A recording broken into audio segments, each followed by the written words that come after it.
খাইয়ে না খাই এহিন্দা নিলে খাইতে পারি শান্তিতে। ভোগান্তিটা হলো ওরা অনেক লেটে আসে, এটার জন্য আমরা যে কেউ ফজরের 4টা বাজাইছে, কেউ হলো 5টা বাজাইছে, আমি ফজরের নামাজ পর আইছি, এটা অবস্থা। দর্শক, এই মুহূর্তে দাঁড়িয়ে আছি এনায়তনগর ইউনিয়ন পরিষদের 2 নং ওয়ার্ডে RS গ্রুপ অফ কোম্পানি, এবং এই পাশে আমরা দেখতে পাচ্ছি মাদার কালার লিমিটেড দেওয়ানবাড়ি, অর্থাৎ অ্যাডভেঞ্চার ল্যান্ডের ঠিক উল্টা পাশে এই মুহূর্তে দাঁড়িয়ে আছি। এখানে একটি কার্যক্রম পরিচালিত হচ্ছে সরকারিভাবে। আমরা আপনাদেরকে দেখাতে চাই, আমাদের সাথে থাকুন, আপনাদেরকে বাকি তথ্যগুলো দেখানোর চেষ্টা করছি। আসুন। সকাল থেকে দীর্ঘ লাইনে দাঁড়িয়ে স্বল্প মূল্যে চাল, আটা সংগ্রহ করছেন নিম্ন আয়ের মানুষরা। অনেকেই বলছেন এমন উদ্যোগ তাদের পরিবারের জন্য অনেকটা স্বস্তি নিয়ে এসেছে। তবে অনেক ক্রেতার অভিযোগ রয়েছে, নির্ধারিত মূল্যের চেয়ে কিছু জায়গায় অতিরিক্ত দাম রাখা হচ্ছে। এতে সাধারণ মানুষের মাঝে ক্ষোভ দেখা দিয়েছে। তারা বলছে প্রশাসনের সঠিক তদারকি থাকলে নিম্ন আয়ের মানুষ আরো বেশি উপকৃত হবে। দ্রব্যমূল্যের ঊর্ধ্বগতির মধ্যে মানুষের স্বস্তি দিতে ন্যায্য মূল্যে চাল ও আটা বিতরণ কার্যক্রম চালিয়ে যাচ্ছে সরকার। সকাল থেকেই বিভিন্ন এলাকায় নিম্ন আয়ের মানুষ দীর্ঘ লাইনে দাঁড়িয়ে করছেন চাল ও আটা সংগ্রহ। তবে অনেকেই অভিযোগ করছে যে কিছু কিছু জায়গায় এটার মূল্য, সরকারি নির্ধারিত যে মূল্য, সেই মূল্য থেকে বেশি দাম রাখা হচ্ছে। স্থানীয়রা বলছেন এই কার্যক্রম সঠিকভাবে পরিচালনা করা হলে নিম্ন আয়ের মানুষের কষ্ট অনেকটাই কমবে। অন্যদিকে সংশ্লিষ্ট বিক্রেতারা বলছেন পরিবহন ও অন্যান্য খরচের কারণেই কিছু জায়গায় দামের পার্থক্য। প্রশাসনের পক্ষ থেকে জানানো হয়েছে, অভিযোগ পাওয়া গেলে তারা তদন্ত করবে এবং প্রয়োজনীয় ব্যবস্থা নিবে। আমরা এখানে দেখতে পাচ্ছি বেশ কিছু মহিলা দাঁড়িয়ে আছে এবং কিছু পুরুষও এখানে কিন্তু দাঁড়িয়ে আছে। এই যে বর্তমান সরকারের যে বাজারের দাম বৃদ্ধি পাওয়ার কারণে এই ন্যায্য মূল্যের এই সেবাটাকে তারা সাধুবাদ জানিয়েছে। আমরা যদি একটু এখানে কথা বলতে চাই, এখানে যারা আছে আমরা একটু কথা বলতে চাই। আসসালামু আলাইকুম, ভালো আছেন? এখানে আপনারা কতক্ষণ দাঁড়িয়ে আছেন? এখানে ওইখানে এরা বলছে যে আমরা তো 10টার সময় আসি, আপনারা 9টার সময় আসবেন।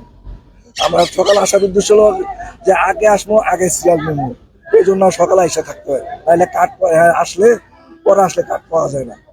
তার জন্য আমরা আগে এসে আপনারা 9টা থেকে দাঁড়িয়ে আছেন? না, উনি বলে যে 8টা বাজে আসতে, আমরা আরো সকালে বিতরণ শুরু হবে কখন থেকে?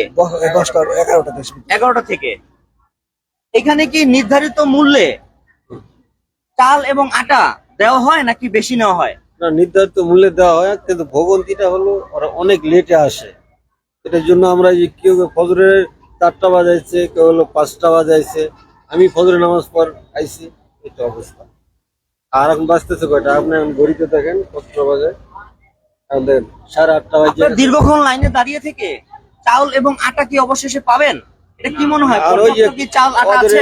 ওরা যে সিরিয়ালে কার্ড দিব, এখন যদি আমি কার্ড পাই তাহলে পাবো, না হলে আপনার এই যে সুলভ মূল্যে যে চাল এবং আটা দেওয়া হচ্ছে, এটাকে আপনাদের উপকৃত হচ্ছেন? আপনারা উপকৃত হচ্ছেন?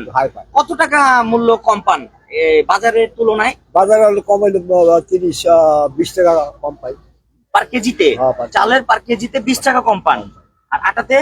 আটাতে মনে হয় আটা কত করে আমি জানি না তো। আটা 5 কেজি, 5 কেজি দাও, 120 টাকা না, 120 টাকা নেয়। কয় কেজি? 5 কেজি। 5 কেজি 120 টাকা নেয়। বাজারে এটা কত? বাজার আরো বেশি, 40 টাকা বেচে, 50 টাকা বেচে। তার মানে আপনারা 20-30 টাকা মানে কম পাচ্ছেন। আচ্ছা, এটার মানটা কেমন? মানে চাল এবং আটার মান ভালো? আপনাদের কি কোনো অভিযোগ রয়েছে? অভিযোগ নেই। আচ্ছা, আমরা একটু এইদিকে একটু কথা বলতে চাই। আসসালামু আলাইকুম, ভালো আছেন? এখানে যে ন্যায্য মূল্যে চাল এবং আটা দেওয়া হচ্ছে, আপনারা কি ন্যায্য মূল্যে সেটা পাচ্ছেন? পাচ্ছেন। আচ্ছা, এটার মান কেমন? চাল এবং আটার মান বাজারে অনেক ভালো, ভালো। আটাটা অনেক ভালো, চাউলও ভালো, ভাত খাইতে। এই যে ন্যায্য মূল্যে যে এই সেবাটা, এটা আপনাদের জন্য কি উপকৃত হচ্ছেন আপনারা? অনেক ভালো হয়েছে, অনেক। আমরা কষ্ট দুঃখ করি না, খাইয়ে না খাই যাই হিন্দে নিলে খাইতে পারি শান্তিতে। আচ্ছা আচ্ছা, 5 কেজি করে 10 কেজি চাউল দেয়, 5 কেজি আটা আটা আর 5 কেজি চাল 10 কেজি দেয়। দেয়। এটা আপনাদের কয়দিন চলবে এবং এটা শেষ হয়ে গেলে আবার পাবেন? হয় হে কইছে শেষ হইলে আবার নিয়ে নেন, আমরা ওই শেষ হইলে আবার আসি। আচ্ছা, এই জায়গায় যারা এটা বিতরণ করে তাদের আচার আচরণ কেমন? এরা তো নতুন ব্যবহার ভালো করে। তো আমরা ওই উড়োমিষ্টি করলে কয় তোমরা উড়োমিষ্টি করো না, ধীরে সুস্থে নাও। আচ্ছা, আমি যে একজন মানুষের দিতে আছে আর তো দিতে তোমার কোনো খারাপ ব্যবহার করে না তো? কোনো খারাপ ব্যবহার করে না, হ্যাঁ, ব্যবহার ভালো। তা আপনাদের কষ্টটা কি যে সময়টা বেশি লাগে এটাই, কিন্তু ন্যায্য মূল্যে পান এবং আটা এবং চাউল ভালো। হ্যাঁ, ওকে, ধন্যবাদ। এই যে যে উপকারটা করছে জনগণের, এটা কিন্তু তারা অনেকটা উপকৃত হচ্ছে বলে আমাদেরকে জানালেন এবং সুলভ মূল্যে যেটা দেওয়ার কথা সরকারিভাবে নির্ধারণ করেছে, সেই নির্ধারিত ফিটাই তারা কিন্তু নিচ্ছে বলে আমাদেরকে জানালো। এবং চাউল এবং আটার যে মান, সেটাও কিন্তু ভালো বলে আমাদেরকে জানাচ্ছিল। আপনারা কি আরো অন্য কিছু এখান থেকে পান? হ্যাঁ, শুধু এই 2টা আইটেম, অন্য কিছু কি দিবে? বলে না, এই 2টাই। যেহেতু সামনে সামনে ঈদ, এই ক্ষেত্রে তাদের দাবি যে তারা যদি ঈদ সামগ্রীগুলো সুলভ মূল্যে পাইতো তাহলে অনেকটাই তাদের জন্য উপকৃত হতো, তাদের পরিবার নিয়ে হয়তো 2-4 দিন তারা ভালোভাবে ঠিকঠাক মতো চলতে পারতো। তো আজকের লাইভে এ পর্যন্তই, আবারও নতুন কোনো লাইভে যুক্ত হওয়ার আশাবাদ ব্যক্ত করছি। সে পর্যন্ত সকলে ভালো থাকুন, সুস্থ থাকুন এবং জ্যাক টিভি অনলাইন লাইভ চ্যানেলের সাথে থাকুন।